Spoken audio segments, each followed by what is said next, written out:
కాంగ్రెస్ పాలన గురించి ఏం చెప్పాలి, చాలా ఉన్నాయి కానీ ఇప్పుడు మీకు నాకు బోర్ కొట్టించే ఉద్దేశం లేదు. ఇక చాలా ఉన్నాయి. ఏమేం చేసింది అంటే రైతు రుణమాఫీ, ఉచిత విద్యుత్, వాళ్ళు పెద్ద లిస్టు తయారు చేశారు. సో కొన్ని ఫాస్ట్ చదువుదాం. రుణమాఫీ, ఉచిత విద్యుత్, మహిళలకు ఉచిత bus, gas subsidy, Rythu Bharosa, BC commission ఏర్పాటు, కులగన్న, రైతు కమిషన్, విద్యా కమిషన్, వైశ్య కార్పొరేషన్, రైతు కూలీలకు భరోసా, సన్నవడ్లకు 500 రూపాయలు బోనస్, సంవత్సరంలో 55,000 ఉద్యోగాలు, తెలంగాణ రాష్ట్ర ఏర్పాటు, తర్వాత డిఎస్సి వేయడం, గ్రూప్ 1 పరీక్షలు, ఎస్సీ వర్గీకరణ, 25 లక్షల మంది రైతులకు రుణమాఫీ కింద బ్యాంకులో 21,000 కోట్ల రూపాయలు. కాంగ్రెస్ ప్రభుత్వం వచ్చినాక కేవలం రైతుల కోసమే 55,000 కోట్ల ఖర్చు చేసిన. ఇది ఒక 6 నెలల ఏడాది ముందు ముచ్చట. ఇంకా ఇప్పటికి ఎక్కువ ఉంటాయి. తెలంగాణ తల్లి విగ్రహ ఆవిష్కరణ, జయ జయ హే తెలంగాణ అధికారిక గేయం, తెలంగాణ కవులు కళాకారులకు గుర్తింపు, ₹1,00,00,000 నగదు పురస్కారం, గద్దర్ పేరిట నంది అవార్డులు, సంక్షేమ హాస్టళ్లు, డైట్ ఛార్జీలు, కాస్మెటిక్ ఛార్జీల పెంచడం, సంక్షేమ హాస్టళ్లు, ఇట్లా చాలా ఉన్నాయి. దావోస్ పర్యటన, ప్రతి నియోజకవర్గంలో అభివృద్ధి కోసం 15 నుంచి 20 కోట్ల రూపాయల నిధులు విడుదల, ప్రభుత్వ ఉద్యోగులకు ప్రతి నెల 1వ తారీఖున జీతం, 1 నుంచి 5 లోపల జీతాలు, ఆరోగ్యశ్రీ సేవల కింద 1000 కోట్ల బిల్లులు చెల్లించాం. తెలంగాణ రాష్ట్రంలో 55 లక్షల కుటుంబాలకు ఉచిత విద్యుత్, 200 యూనిట్ల జీరో బిల్లు ఇస్తున్నాం. గ్రామ పంచాయతీ కార్మికులకు వేతనాలు ఇస్తున్నాం. ROFR పట్టా భూములకి కూడా రైతు భరోసా ఇవ్వాలని నిర్ణయం తీసుకున్నాం. అర్హులైన ఇట్లా చాలా ఉన్నాయి. ఉద్యోగ క్యాలెండరు, సన్నవాటిలకి అంటే ఎక్కువ ఇచ్చినాము, ఇందిరమ్మ ఇండ్లు, ఇంకా చాలా ఉన్నాయి. ఇట్లా చెప్పుకుంటూ పోతే ఈ సోలార్ విద్యుత్తులు ఇంతకుముందే చూసిన, అదేంది తెలంగాణ ప్రభుత్వ స్కూళ్ళు, ఇట్లా చేస్తున్నాం. ఓపిక పట్టాలి. అయితే బీఆర్ఎస్ బీజేపీ కంటే 100 రెట్లు నయం. ఓపిక పట్టాలి. కాబట్టి నేను ఒకటే చెప్తాను ప్రజలకి, దయచేసి ఈ లుచ్చల్లాంటి కొడుకులు చెప్తున్నారు, వాళ్ళు చిల్లర తీసుకుంటారు కాబట్టి బీజేపీ బీఆర్ఎస్ దగ్గర వాళ్ళు అట్లనే దుష్ప్రచారం చేస్తారు. Please do not get trap in to that. వాస్తవాలు పూర్తిగా కరెక్ట్గా సోర్స్ నుంచి కరెక్ట్ తెలుసుకున్నాకనే మీకు వాస్తవాలు చెప్పే ప్రయత్నం చేస్తాం. Okay, end of the day మన ప్రాంతం అన్ని రకాలుగా బాగుపడాలి. సింపుల్. సో ఒకడిద్దరు దోసుకొని మనందరి మీద వాడు చేస్తా బీజేపీ పెట్టుబడిదారులు లేకపోతే చిల్లర బ్యాచ్ అంటే నో, అది అందరికీ అందాలి. సింపుల్. సో లక్ష్మీనారాయణ రాజన్న గారు, మీరు చాలా గ్రేట్. కానీ తెలంగాణలో కాంగ్రెస్ పార్టీపై ఎంతో నమ్మకం పెట్టుకుని పేద ప్రజలు ఓటేశారు. కానీ రేవంత్ రెడ్డి గారు ఇదే కాంగ్రెస్ పార్టీని తెలంగాణ నామరూపాలు లేకుండా చేస్తాడు. రేవంత్ రెడ్డి గారి భావజాలం మొత్తం RSS బీజేపీ వాళ్ళ భావజాలం కలిగి ఉంటాడు. రాజన్న గారు, మీరు అవునన్నా కాదన్నా తెలంగాణలో కాంగ్రెస్ పార్టీ మీరు రేవంత్ రెడ్డి గారు అదే బ్రదర్. ఇప్పుడు ఆరోపణ, అది ఈ ఆరోపణలో ఎంతవరకు నిజం ఉంది? మీరు కూడా మిస్గైడెడ్ అయి ఉంటారు. ఇప్పుడు రేవంత్ రెడ్డి ఏం చేయగలుగుతాడు, ఏం చేస్తున్నాడు, మీరు ఒక్కటి చెప్పండి. రేవంత్ రెడ్డి ఏది ఒకవేళ ఏదైనా ఏమంటారు కొంతమంది ఎంపీలను గెలవడానికి ఏదైనా చిన్న ఏదైనా జరిగి ఉండొచ్చు. కానీ ఇప్పుడు ఆయన ఒక్కటి ఏమి నిర్ణయం తీసుకొని ఆయన ఇష్టమైనట్టు చేయడానికి ఉండదు కాంగ్రెస్లో. ఇది ఒక జాతీయ పార్టీ, కాంగ్రెస్కి ఒక అధిష్టానం ఉంటుంది.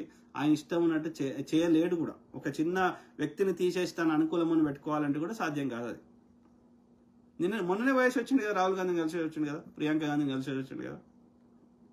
సో అట్లా అది కేవలం ప్రతిపక్షాలు ఏమిటంటే వీళ్ళ బాధ అంతా ఏంటంటే రేవంత్ రెడ్డి రాకముందు కూడా కాంగ్రెస్కి మంచి ఓట్లు వచ్చినాయి, 40%, 35 నుంచి 40% ఓట్లు వచ్చినాయి. కానీ ఈ బట్టి ఉత్తమ్ రెడ్డి నోరు లేక, రెండోది వాళ్ళ కేసీఆర్ ఇచ్చిన చిల్లరకి ఈయన ఒక 1000 కోట్లు ఆయనకు 1000 కోట్లు తీసుకొని కాంప్రమైజ్ కావడం వల్ల 2014లో ఆ పొన్నాలో కాంప్రమైజ్ అయ్యాడు. సో 18లో వచ్చేది కాంగ్రెస్, కానీ వీళ్ళిద్దరు కాంప్రమైజ్ కావడం వల్ల నాశనం అయిపోయింది అది బట్టి ఉత్తమ్ రెడ్డి.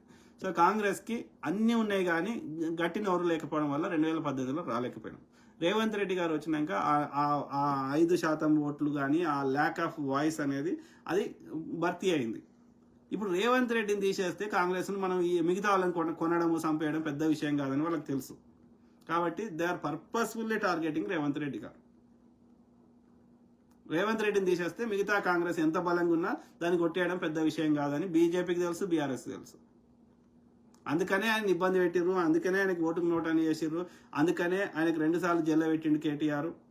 కాబట్టి ఈవెన్ 3 సార్లు అక్కడ హరీష్ రావు ఆయన ఓడగొట్టాలని చెప్పి ఆయన జైలుకి ఆయన తీసుకుపోతే ఆయన చుట్టూన్న కార్యకర్తలందరూ వెళ్ళిపోతే అప్పుడు ఏమవుతుంది, వీళ్ళు పైసలు వంచడానికి అనుకూలంగా ఉండాలంటే వీళ్ళని లేకుండా చేయాలని అది కుట్ర చేసి హరీష్ రావు అట్లా చేయించాడు. రేవంత్ రెడ్డిని ఎత్తుకుపోయిండ్రు ఇంట్లో దుంకి. తర్వాత అట్లా ఎవరి మీద చేయలేదు, కోదండరామరెడ్డి సార్ మీద అట్లనే చేసిండు. సో అట్లా అది చేసాడు, సాంబశివుని అట్లా చంపారు. సో ఆ క్రమంలో నయీంని ఇవి చెప్పుకుంటూ వచ్చి చాలా ఉంది బీఆర్ఎస్ వాళ్ళ చెత్త. సో ఆ క్రమంలో రేవంత్ రెడ్డిని అప్పుడు చేసిండు, డ్రోన్ ఎగరేసిండని అప్పుడు లోపల పెట్టిండు. ఇవన్నీ మళ్ళీ రేవంత్ రెడ్డి ఇప్పుడు అధికారంలో ఉన్నాడు కాబట్టి ఇప్పుడు ఏమైనా చేస్తాడని వాళ్ళకి భయం ఉన్నది. రెండోది రేవంత్ రెడ్డి పక్క తొలగిస్తే కాంగ్రెస్లో ఇక అంత నోరున్నోడు లేడు కాబట్టి కాంగ్రెస్ని ఇక మిగతా కాంగ్రెస్ని ఎంత బలంగా ఉన్నా చంపేయచ్చు అని వాళ్ళ కుట్ర. అందుకని they are purposefully targeting Revanth Reddy garu. నేను రేవంత్ రెడ్డి మంచోడు అని చెప్తలేను, రాజకీయాల్లో ఉన్నాడు, ఎంత ఎంత మంచోడు ఉందామన్నా మంచోడు సర్వైవ్ కాలేడు. కాబట్టి సిచ్యువేషన్ తగ్గట్టుగా ఎవడు ఎట్లున్నాడో వాని తగ్గట్టుగా ఉండాల్సి వస్తుంది.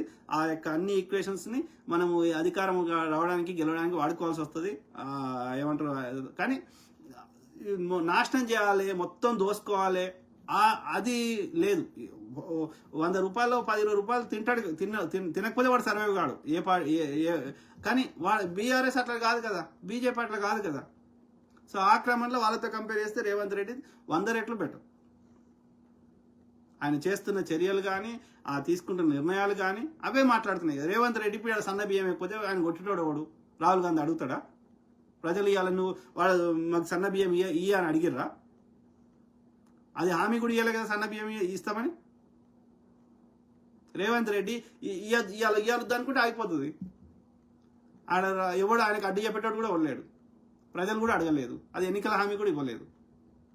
అయినా ఇస్తున్నామంటే ఆయనకు ప్రజల మీద ప్రేమ ఉంది అని అర్థం.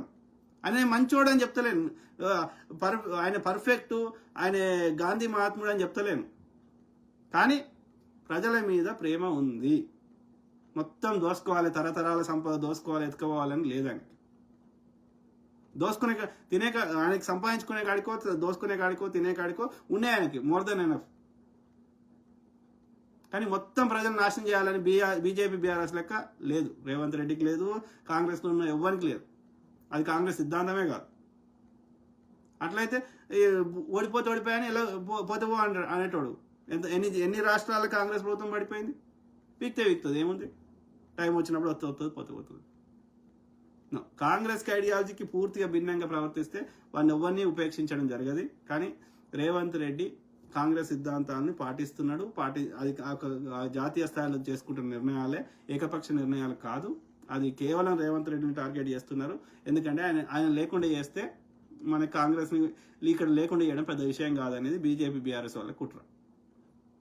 సింపుల్. ఓకే, కాంగ్రెస్కి వాయిస్ లేకుండా చేయాలని నో, అది అది అది కలవదు.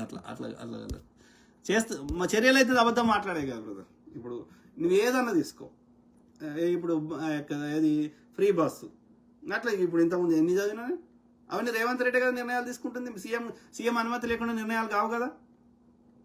మరి ఆయన చేయొద్దు, బీజేపీ సంకనాకాలం కూడా ఇవన్నీ ఎందుకు చేస్తాడు? బీజేపీ వాళ్ళు లెక్క దోసుకుంటాడు కదా.